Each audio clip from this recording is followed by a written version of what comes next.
తక్కువ ఖర్చుతో ఎక్కువ రాబడినిచ్చే పంటగా నువ్వును చెప్పుకోవచ్చు.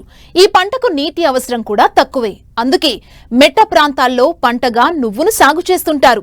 ఎర్లీ ఖరీఫ్ మే 2వ పక్షం వరకు, లేట్ ఖరీఫ్ ఆగస్టు 2వ పక్షం వరకు విత్తుతారు.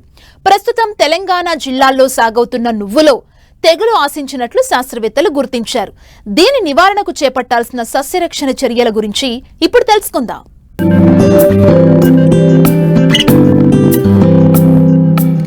తక్కువ సమయంలో తక్కువ వనరులతో అధిక నికర లాభాన్ని ఆర్జించేందుకు నువ్వుల పంట ఉపకరిస్తుంది.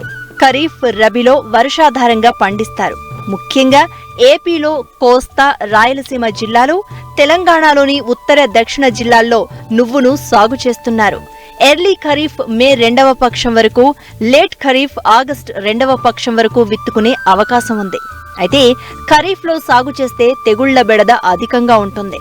ఇప్పటికే చాలా చోట్ల పలు తెగుళ్లు ఆశించినట్లు శాస్త్రవేత్తలు గుర్తించారు. ముఖ్యంగా వేరుకుళ్లు, కాండంకుళ్లు తెగులు ఆశించి తీవ్ర నష్టం చేస్తూ ఉంటుంది. దీని నివారణకు కాపర్ ఆక్సిక్లోరైడ్ లేదా మ్యాంకోజెబ్ 3 గ్రాముల మందును లీటరు నీటికి కలిపి పిచికారీ చేయాలి.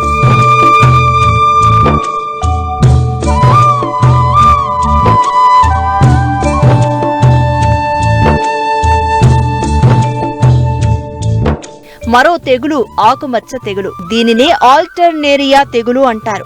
మొక్క ఎదిగే దశలో గాలిలో తేమ శాతం అధికంగా ఉన్నప్పుడు ఎక్కువగా వ్యాపిస్తుంది. నివారణకు కిలో విత్తనానికి 3 గ్రాముల కార్బెండిజం కలిపి విత్తన శుద్ధి చేసుకోవాలి. పంట దశలో కార్బెండిజం 1 గ్రాము లేదా మ్యాంకోజెబ్ 2.5 గ్రాముల మందును లీటరు నీటిలో కలిపి 15 రోజుల వ్యవధిలో 2-3 సార్లు పిచికారీ చేయాలి. పూత సమయంలో ఆశించే మరో తెగులు వెర్రి తెగులు. ఆలస్యంగా వేసిన పంటల్లో ఇది అధికంగా కనిపిస్తోంది.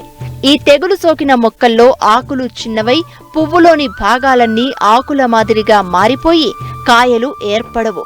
నివారణకు ముథైల్ డెమటాన్ 2 మిల్లీలీటర్లు లేదా డైమిథోయేట్ 2 మిల్లీలీటర్ల మందును లీటరు నీటికి కలిపి పిచికారీ చెయ్యాలి. బూడిద తెగులు. ఇది ఆశించినప్పుడు లేత ఆకులపై తెల్లని బూడిద పొడి మచ్చలు ఏర్పడతాయి.